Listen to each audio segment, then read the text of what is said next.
unsur-unsur hadis. Di sini Anda yang mengerti nggak tentang hadis? Belum, Pak. Belum, Pak. Masa belum tahu tentang pengertian hadis? Belum tahu di sini.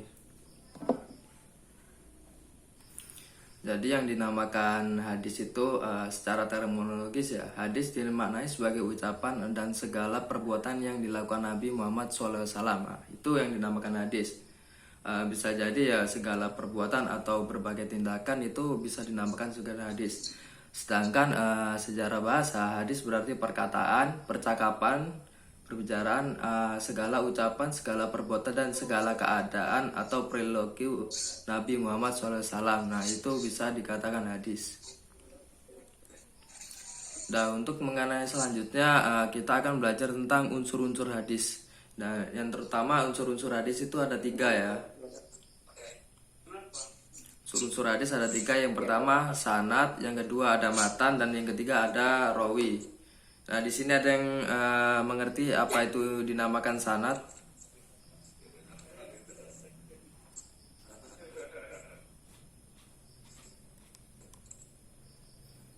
Halo? Halo, terus. Dulu ya. Ada yang paham nggak apa makna sanad itu di sini? Assalamualaikum. Aduh, enak ya ruangannya.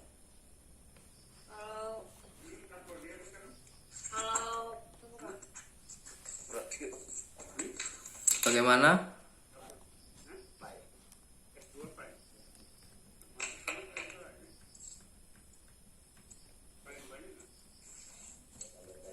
Sanad itu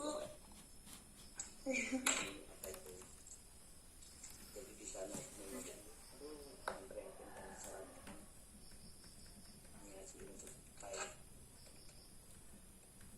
sanad itu sumber ya, Pak ya?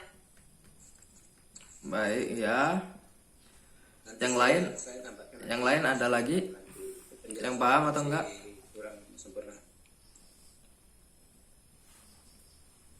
Yang lain ada yang paham atau tidak? Baiklah, jika ada yang paham, bagaimana? Ya, Pak. Ya. Menurut saya sanad itu jalannya perawi hadis hingga tersambung kepada Nabi Muhammad SAW. Bisa seperti itu ya. Lebih tepatnya sanad itu adalah rangkaian perawi. Nah, di sini kata sanad menurut bahasa adalah al-mu'tamaddu, artinya yang menjadi sandaran ya, tempat bersandar, sesuatu yang dapat pegang atau dipercaya. Dikatakan demikian karena hadis bersandar kepadanya. Sanad dalam pemahaman etimologis bermakna sandaran atas sesuatu yang dijadikan sebagai sandaran, atau bahasa simpelnya adalah rentetan para perawi itu adalah sanad. Nah, sanad ini biasanya diletakkan pada awal-awal hadis. Sampai sini ada yang paham? Paham, Pak. Baiklah, untuk yang kedua tentang matan. Matan sendiri adalah yang bisa dikatakan sebagai isi dalam sebuah hadis, itu yang dinamakan matan ya. Kata matan atau al-matan menurut bahasa berarti martafa'a min al-ardi, tanah yang meninggi. Bisa juga diartikan sebagai punggung jalan.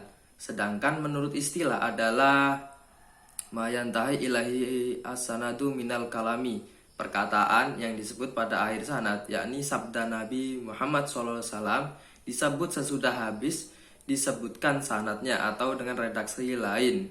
Al-fadhu al-hadisi allati tattaqumu biha ma'ani, lafat-lafat hadis yang di dalam mengandung makna-makna tertentu. Nah, matan ini biasanya terletak setelah sanadnya atau dalam isi hadis, itu dinamakan matan. Ini selanjutnya adalah rawi. Nah, di sini ada yang tahu rawi itu seperti apa?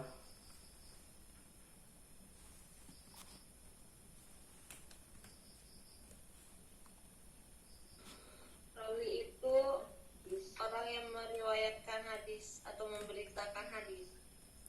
Ya. Ada lagi yang ingin menambahkan?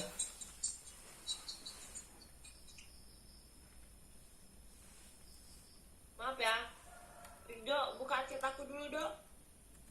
Ya, memang rawi itu adalah orang yang meriwayatkan hadis atau sebenarnya seorang yang menyampaikan atau menuliskan dalam sebuah kitab apa yang pernah didengar dan diterimanya dari seorang guru. Bentuk jamaknya ruwah dan perbuatannya menyampaikan hadis disebut dinamakan merakwi atau meriwayatkan hadis. Atau singkatnya itu rawi adalah orang yang meriwayatkan atau memberi hadis. Itu.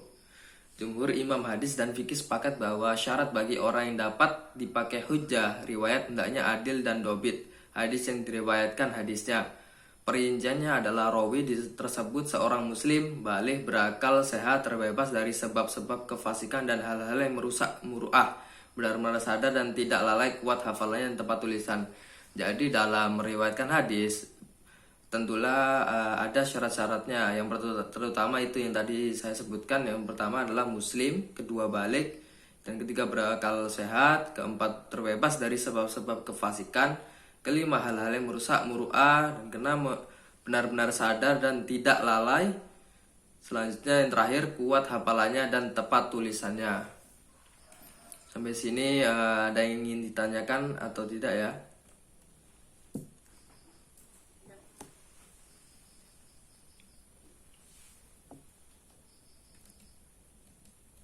Halo, Ya, Pak. udah, Tidak, Pak. udah paham semua ya di sini? Jalan nggak sih gambarnya? PPT-nya jalan nggak?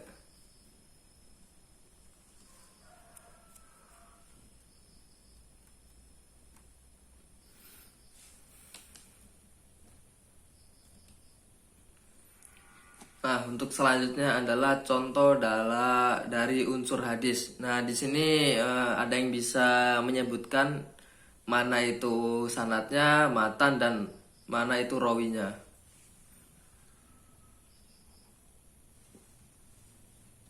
Sanad itu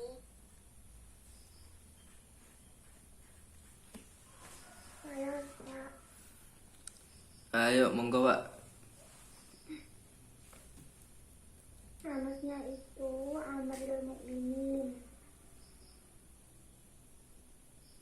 Habis itu Amirul Mukminin Abu Hafiz Umar bin Khattab radhiyallahu anhu.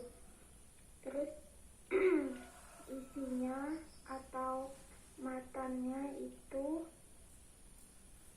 dia berkata bahwa ia mendengar Rasulullah Shallallahu Alaihi Wasallam bersabda, sesungguhnya setiap amalan tergantung pada niatnya. Setiap orang akan mendapatkan apa yang ia niatkan. Siapa hijrahnya karena Allah dan Rasulnya, maka hijrahnya untuk Allah dan Rasulnya. Siapa yang hijrahnya karena mencari dunia atau karena wanita yang dinikahinya, maka hijrahnya kepada yang ia tuju. Sedangkan perawinya yaitu hadis riwayat Bukhari dan Muslim. Bukhari dan Muslim itu perawinya.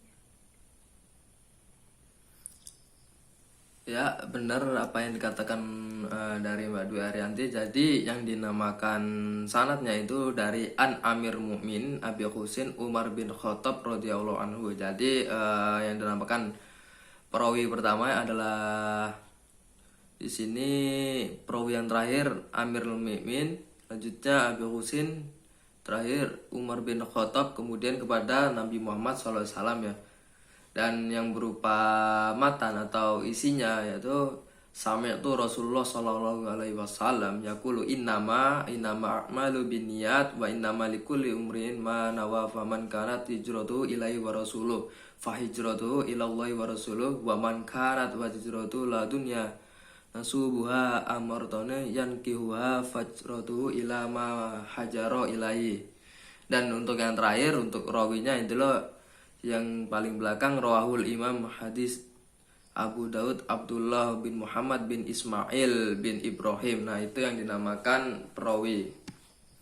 Nah, sampai sini ada yang belum jelas apa bagaimana?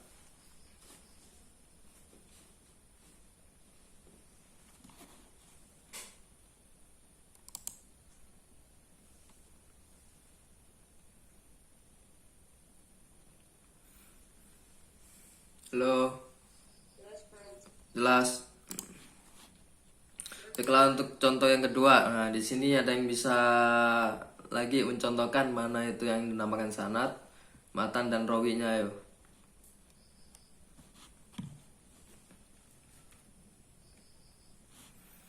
Yang lain mana ini suaranya?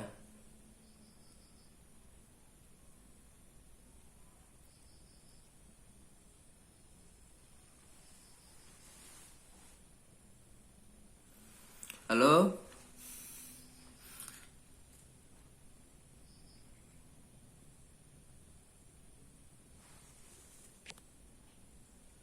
Ya, Bapak. Nah, yang lain ada yang bisa menjelaskan itu mana yang dinamakan sanad, matan, dan rawinya? Untuk contoh yang kedua itu.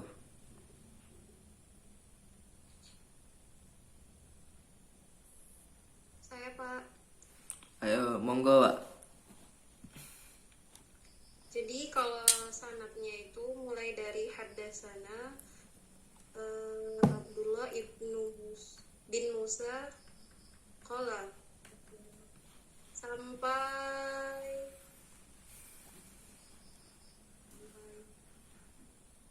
Qala Rasulullah Shallallahu Alaihi Wasallam.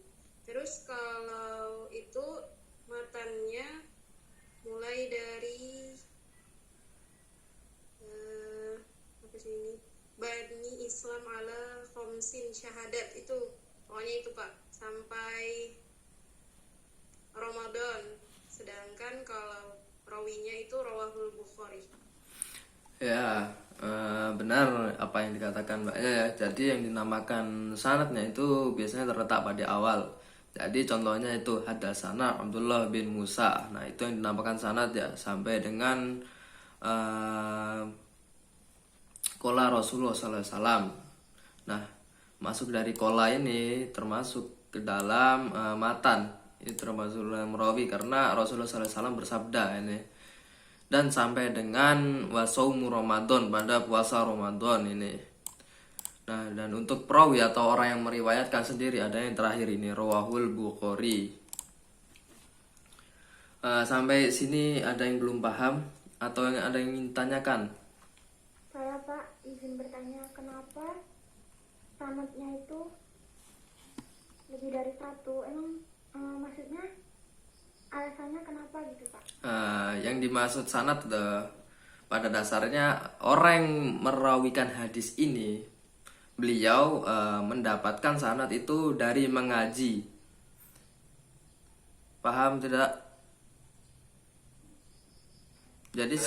Jadi segala perkataan itu didapatkan dari seorang gurunya. Nah, gurunya ini berguru sama siapa lagi? Nah, sampai perguruan ini sampai kepada sanadnya sampai kepada Nabi Muhammad SAW. Nah, jadi seperti itu ya. Iya Pak. Bisa itu dalam sebuah pengajian maupun pembicaraan pada pembelajaran. Nah, bisa jadi kayak seperti itu. Baik Pak. Terus kalau misalnya sanadnya satu berarti ia langsung mendengar dari gurunya Pak ya? Iya, langsung mendengar dari gurunya. Kan ini istilah sanad itu kan rangkaian perawi. Jadi orang yang meriwayatkan itu termasuk dalam rangkaiannya. Iya Pak. Nah, sampai sini ada yang ditanyakan lagi? Apa sudah paham semuanya di sini?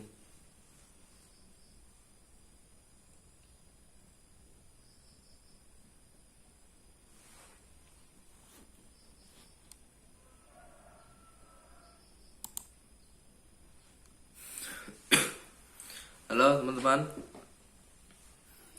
Iya Pak, udah paham semuanya? insya Allah Pak paham. Alhamdulillah kalau sudah paham semuanya, jadi kita tutup saja ya.